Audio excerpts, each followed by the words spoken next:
10ನೇ ತರಗತಿ ಪರೀಕ್ಷೆಯ ಟಾಪರ್ ನೀವಾಗಬೇಕಾ? ಅಂತಹ ಒಂದು ಕನಸು ನಿಮಗೆ ಇದ್ರೆ ಇವತ್ತೇ ನೀವು ಇದನ್ನ ನನಸು ಮಾಡ್ಕೊಳ್ಳಿ.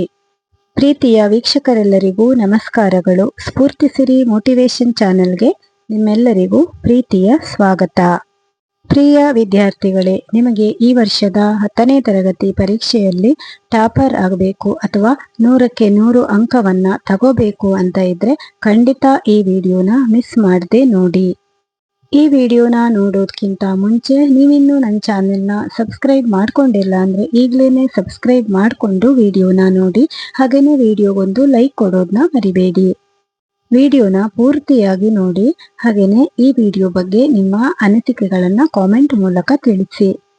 ಪ್ರತಿಯೊಬ್ಬ ವಿದ್ಯಾರ್ಥಿಗೂ ಕೂಡ ಒಂದ್ಸಾರಿನಾದ್ರೂ ಈ ರೀತಿ ಒಂದು ಮೈಂಡ್ ನಲ್ಲಿ ಯೋಚನೆ ಬಂದೇ ಬರುತ್ತೆ.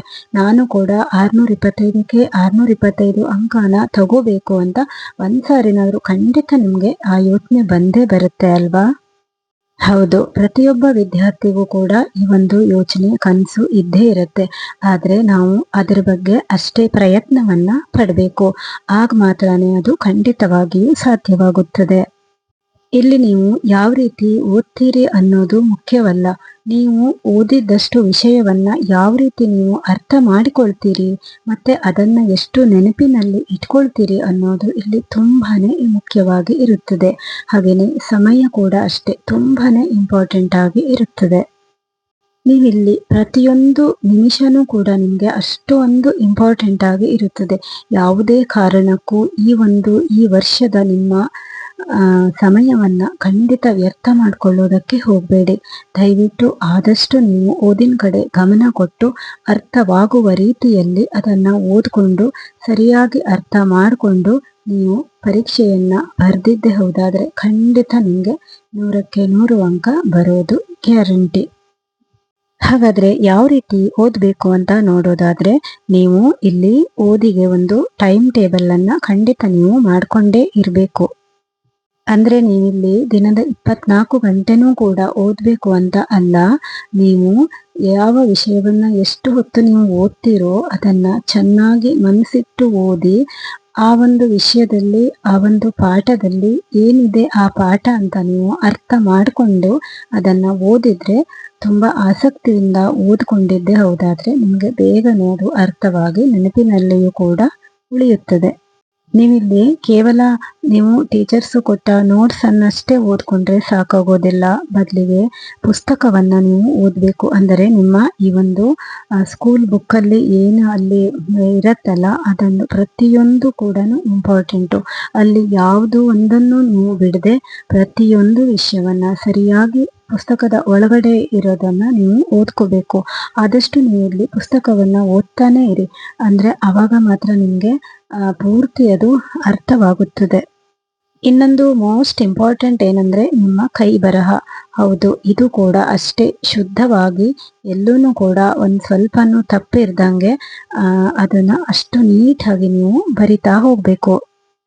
ನಂತರ ನಿಮ್ಮ ಹಳೆಯ ಹಿಂದಿನ ವರ್ಷದ ಕ್ವಶನ್ ಪೇಪರ್ಗಳನ್ನೆಲ್ಲ ಆದಷ್ಟು ಎಷ್ಟು ಸಾಧ್ಯವಾಗುತ್ತೋ ಅಷ್ಟು ನೀವು ಅದನ್ನ ಕಲೆಕ್ಟ್ ಮಾಡ್ಕೊಂಡ್ಬಿಟ್ಟು ಅದನ್ನು ಕೂಡ ನೀವು ಓದ್ಕೋಬೇಕಾಗತ್ತೆ.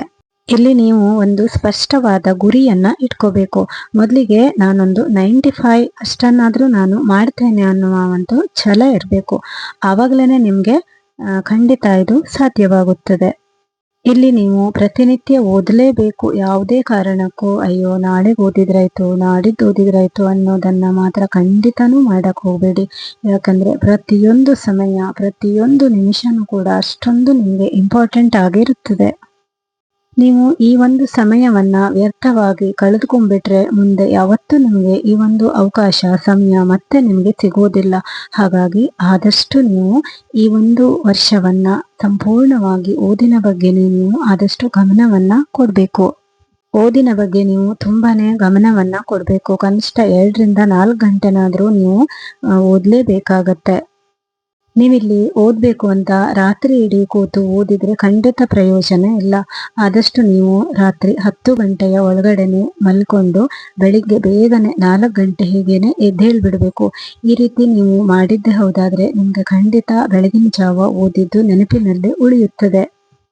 ನಂತರ ನಿಮಗೆ ಓದಿದ್ದು ನೆನಪಿನಲ್ಲಿ ಇರೋದಿಲ್ಲ ಅಂತ ಆದರೆ ನೀವು ಏನು ಮಾಡಬೇಕು ಗೊತ್ತಾ, ನೀವು ಕೆಲವೊಂದಿಷ್ಟನ್ನು ಬರೆದು ಬಿಡಬೇಕು. ಬರೆದು ಅದನ್ನು ಓದಬೇಕು. ಹಾಗೆ ಓದಿದರೆ ಖಂಡಿತ ನಿಮಗೆ ಬೇಗ ನೆನಪಿನಲ್ಲಿ ಉಳಿಯುತ್ತದೆ. ಅದೇ ಥರ ನೀವಿಲ್ಲಿ ಮ್ಯಾಥ್ಸನ್ನು ಕೂಡ ಅಷ್ಟೇ, ಗಣಿತ ವಿಷಯದಲ್ಲೂ ಕೂಡ ಹಾಗೆ ನೀವು ಒಂದೆರಡು ಲೆಕ್ಕನ ಬಿಡಿಸಿ ಅಂದರೆ ಒಂದು 5ರಿಂದ 6 ಸಾರಿ ಅದನ್ನು ಹಂಗೆ ರೂಢಿ ಮಾಡ್ತಾನೆ ಹೋಗಬೇಕು, ಬಿಡಿಸ್ತಾನೆ ಹೋಗಬೇಕು. ಆವಾಗ ನಿಮಗೆ ಖಂಡಿತ ಅದು ನೆನಪಿನಲ್ಲಿ ಉಳಿಯುತ್ತದೆ. ಇಲ್ಲಿ ಮತ್ತೊಂದು ವಿಷಯ ಏನಂದ್ರೆ, ಈಗಿನ ಕೆಲವು ಮಕ್ಕಳು ಏನ್ ಮಾಡ್ತಾರೆ ಅಂದ್ರೆ ಯೂಟ್ಯೂಬು, ಮೊಬೈಲು, AI ಈ ತರ ಅದರಿಂದನೇ ಡಿಪೆಂಡ್ ಆಗಿಬಿಡ್ತಾರೆ. ಆದ್ರೆ ಆ ರೀತಿ ಜಾಸ್ತಿ ಮಾಡಕ್ ಹೋಗಬೇಡಿ. ಯಾಕಂದ್ರೆ ಆದಷ್ಟು ನಿಮ್ಮ ಶಾಲೆಯಲ್ಲಿ ಶಿಕ್ಷಕರು ಏನು ಪಾಠ ಮಾಡಿಕೊಳ್ತಾರೋ ಅದ್ರ ಬಗ್ಗೆನೇ ಆದಷ್ಟು ಫೋಕಸ್ ಅನ್ನ ನೀವು ವಹಿಸಬೇಕು. ಇಲ್ಲಿ ನೀವು ನಿಮ್ಮ ಪಠ್ಯ ಪುಸ್ತಕಗಳನ್ನೇ ಚೆನ್ನಾಗಿ ಓದಿಕೊಂಡ್ರೆ ನಿಮಗೆ ಮತ್ತೆ ಏನು ಬೇಕಾಗೋದೇ ಇಲ್ಲ. ಆದರೆ ಇಲ್ಲಿ ನೀವು ಕ್ವಶನ್ ಪೇಪರ್ಗಳನ್ನು ಆದಷ್ಟು ಬಿಡಿಸಬೇಕು. ಈಗ 2 ಇಯರ್ಸ್ 3 ಇಯರ್ಸ್ ಬ್ಯಾಕ್ ಈ ರೀತಿ ಕ್ವಶನ್ ಪೇಪರನ್ನು ಕಲೆಕ್ಟ್ ಮಾಡಿ ಅದನ್ನು ನೀವು ಬಿಡಿಸ್ಬೇಕಾಗತ್ತೆ. ಇಲ್ಲಿ ತುಂಬಾ ಜನರಿಗೆ ಗಣಿತ ಮತ್ತೆ ಸೈನ್ಸ್ ತುಂಬಾನೇ ಕಷ್ಟ ಅಂತ ಅನ್ಸುತ್ತೆ. ನೀವು ಇದಕ್ಕೇನೆ ಜಾಸ್ತಿ ಫೋಕಸ್ ಅನ್ನ ಕೊಡಬೇಕು. ಹಾಗಂತ ಉಳಿದ ವಿಷಯವನ್ನ ನೆಗ್ಲೆಕ್ಟ್ ಮಾಡೋದಕ್ಕೆ ಹೋಗಬೇಡಿ. ಎಲ್ಲದಕ್ಕೂ ಕೂಡ ಅಷ್ಟೇ ಸಮಯವನ್ನ ಕೊಡಬೇಕು. ಆದ್ರೆ ಜಾಸ್ತಿ ಕಷ್ಟ ಅನ್ಸೋದು ಸೈನ್ಸ್ ಮತ್ತೆ ಮ್ಯಾಥ್ಸು. ಹಾಗಾಗಿ ಇದಕ್ಕೆ ಸ್ವಲ್ಪ ಜಾಸ್ತಿ ಎಕ್ಸ್ಟ್ರಾ ಟೈಮನ್ನು ನೀವು ಕೊಡಬೇಕಾಗತ್ತೆ. ಇನ್ನೊಂದು ವಿಷಯ ಏನಂದ್ರೆ, ಆದಷ್ಟು ನೀವೇ ಸ್ವಂತ ನೋಟ್ಸ್ಗಳನ್ನ ರೆಡಿ ಮಾಡ್ಕೋಬೇಕು. ಅಂದ್ರೆ ಕೆಲವೊಂದು ಯಾವ್ಯಾವ್ದು ಇಂಪಾರ್ಟೆಂಟ್ ಇರುತ್ತಲ್ವಾ ಅದನ್ನೆಲ್ಲ ಒಂದು ನೋಟ್ಬುಕ್ನಲ್ಲಿ ನೀಟಾಗಿ ಬರ್ಕೊಂಡ್ಬಿಟ್ರೆ ನಿಮಗೆ ಓದೋದಕ್ಕೂ ಕೂಡ ಹೆಲ್ಪ್ ಆಗುತ್ತೆ. ಹಾಗೇನೆ ಪರೀಕ್ಷೆ ಟೈಮ್ನಲ್ಲೂ ನಿಮಗೆ ತುಂಬಾನೇ ಇದು ಹೆಲ್ಪ್ ಆಗುತ್ತೆ. ನೀವಿಲ್ಲಿ ಓದಿದ ವಿಷಯವನ್ನೇ ಮತ್ತೆ ಇವತ್ತೀಗ ಒಂದು ವಿಷಯನ ಓದಿದ್ರೆ ನಾಳೆ ಮತ್ತೆ ಅದನ್ನೇ ಓದೋದು, ನಾಡಿದ್ದು ಮತ್ತೆ ಅದನ್ನೇ ಓದೋದು, ಈ ರೀತಿ ಮಾಡಿದ್ರೂ ಕೂಡ ಅದು ನೆನಪಿನಲ್ಲಿ ಉಳಿಯೋದಿಲ್ಲ. ಹಾಗಾಗಿ ನೀವು ಇವತ್ತೊಂದು ಪಾಠನ ನೀವು ಓದಿದ್ರೆ ನಂತರ ಅದನ್ನ 2ರಿಂದ 3 ದಿನ ಅದನ್ನ ಓದಕ್ ಹೋಗ್ಬಾರ್ದು. 2ರಿಂದ 3 ದಿನ ಆದ್ಮೇಲೆ ಮತ್ತೆ ಅದೇ ಪಾಠನ ನೀವು ರಿಪೀಟ್ ಮಾಡಬೇಕು. ಇದೇ ತರ ನೀವು ಇದೇ ರೀತಿ ಓದಿದ್ರೆ ಖಂಡಿತ ನಿಮ್ಗೆ ಓದಿದ್ದು ನೆನಪಿನಲ್ಲಿ ಉಳಿಯುತ್ತದೆ. ಇನ್ನೊಂದು ಅಷ್ಟೇ ಮುಖ್ಯವಾದ ಒಂದು ವಿಷಯ ಏನಪ್ಪಾ ಅಂದ್ರೆ ಅದು ಆರೋಗ್ಯ. ನೀವಿಲ್ಲಿ ಹೊರಗಡೆ ತಿಂಡಿಯನ್ನೆಲ್ಲ ತಿಂದು ದಯವಿಟ್ಟು ಆರೋಗ್ಯವನ್ನ ಕೆಡಿಸ್ಕೋಬೇಡಿ. ಪರೀಕ್ಷೆ ಟೈಮಲ್ಲಂತೂ ಕೂಡ ಇದನ್ನು ಮಾಡೋದಕ್ಕೆ ಹೋಗಬೇಡಿ. ಆದಷ್ಟು ಮನೆ ತಿಂಡಿ ಊಟ ಇದನ್ನೇ ಮಾಡ್ಕೊಂಡ್ಬಿಟ್ಟು ಉತ್ತಮ ಆರೋಗ್ಯವನ್ನು ಕೂಡ ನೀವು ಈ ಟೈಮ್ನಲ್ಲಿ ಕಾಪಾಡ್ಕೋಬೇಕಾಗತ್ತೆ. ನೀವಿಲ್ಲಿ ಓದೋಕೆ ಕುಳಿತುಕೊಂಡಾಗ ನೀರಂತೂ ಕಂಪಲ್ಸರಿ ನೀವು ಇಟ್ಕೊಂಡಿರಲೇಬೇಕು. ಒಂದು ಸ್ವಲ್ಪ ಅರ್ಧ ಓದಾದ ನಂತರ ಮತ್ತೆ ನೀರು ಕುಡಿತಾ ನೀವು ಓದ್ಕೊಂಡ್ಬಿಟ್ರೆ ನಿಮಗೆ ಡಿಹೈಡ್ರೇಷನ್ ಕೂಡ ಆಗೋದಿಲ್ಲ. ಹಾಗಾಗಿ ನಿಮಗೆ ಆರೋಗ್ಯವು ಕೂಡ ತುಂಬಾ ಚೆನ್ನಾಗಿ ಇರುತ್ತದೆ. ಹಾಗೇನೆ ಇಲ್ಲಿ ನಿದ್ರೆಯ ಬಗ್ಗೆನೂ ಕೂಡ ಅಷ್ಟೇ ನೀವು ಗಮನವನ್ನ ಕೊಡ್ಬೇಕಾಗತ್ತೆ. ಜಾಸ್ತಿ ನಿದ್ದೆಗೆಟ್ಟೆಲ್ಲ ಓದ್ಕೊಂಡು ಆರೋಗ್ಯ ಹಾಳು ಮಾಡ್ಕೊಂಡ್ಬಿಟ್ರೆ ಖಂಡಿತ ನಿಮ್ಗೆ ಪರೀಕ್ಷೆ ಟೈಮಲ್ಲಿ ತುಂಬಾನೇ ಇದು ಕಷ್ಟವಾಗತ್ತೆ. ದೃಢವಾದ ಒಂದು ಆತ್ಮವಿಶ್ವಾಸವನ್ನ ನೀವು ಇಟ್ಕೋಬೇಕು. ನನ್ನ ಹತ್ರ ಇದು ಆಗೋದಿಲ್ಲ ಅಂತ ಮಾತ್ರ ನೀವು ಅನ್ಕೋಬಾರ್ದು. ಮತ್ತೆ ನೀವು ಓದಿದ್ದನ್ನ ಸರಿಯಾಗಿ ಅರ್ಥ ಮಾಡಿಕೊಂಡು ಓದ್ಕೊಂಡಿದ್ರೆ ನಿಮ್ಗೆ ಖಂಡಿತ ಇದು ಕಷ್ಟ ಅಂತ ಅನ್ಸೋದೇ ಇಲ್ಲ. ಹಾಗಾಗಿ ಇವತ್ತಿನಿಂದಲೇ ನೀವು ಚೆನ್ನಾಗಿ ಓದ್ಕೊಂಡು ನಿಮ್ಮ ಗುರಿಯ ಕಡೆಗೆ ಗಮನವನ್ನ ಕೊಡ್ಬೇಕಾಗತ್ತೆ. ಯಾವುದೇ ಕಾರಣಕ್ಕೂ ಕೂಡ ನೀವು ಸಮಯವನ್ನ ವ್ಯರ್ಥವಾಗಿ ಕಳೆಯೋದಕ್ಕೆ ಹೋಗಬೇಡಿ. ಪ್ರತಿಯೊಂದು ಕ್ಷಣ ಪ್ರತಿಯೊಂದು ನಿಮಿಷ ಕೂಡ ನಿಮಗೆ ತುಂಬಾನೇ ಇಲ್ಲಿ ಮುಖ್ಯವಾಗಿ ಇರುತ್ತದೆ. ನೀವು ನಿಮ್ಮ ಶಾಲೆಯಲ್ಲಿ ಟಾಪರ್ ಆಗೋದು ಒಂದೇ ಅಲ್ಲ, ಇಡೀ ಕರ್ನಾಟಕಕ್ಕೆ ನೀವು ಟಾಪರ್ ಆಗೇ ಆಗ್ತೀರಾ. ಕನಸು ಕಾಣೋದು ಮುಖ್ಯವಲ್ಲ, ಆದರೆ ಆ ಕನಸಿನ ಬಗ್ಗೆ ಶ್ರಮ ವಹಿಸುವುದು ತುಂಬಾನೇ ಇಲ್ಲಿ ಇಂಪಾರ್ಟೆಂಟು. ಅವರು ಕಂಡಂತಹ ಕನಸಿನ ಬಗ್ಗೆ ಹೋರಾಡುವವರು, ಶ್ರಮ ಪಡುವವರೇ ನಿಜವಾದ ಟಾಪರ್ಗಳಾಗುತ್ತಾರೆ.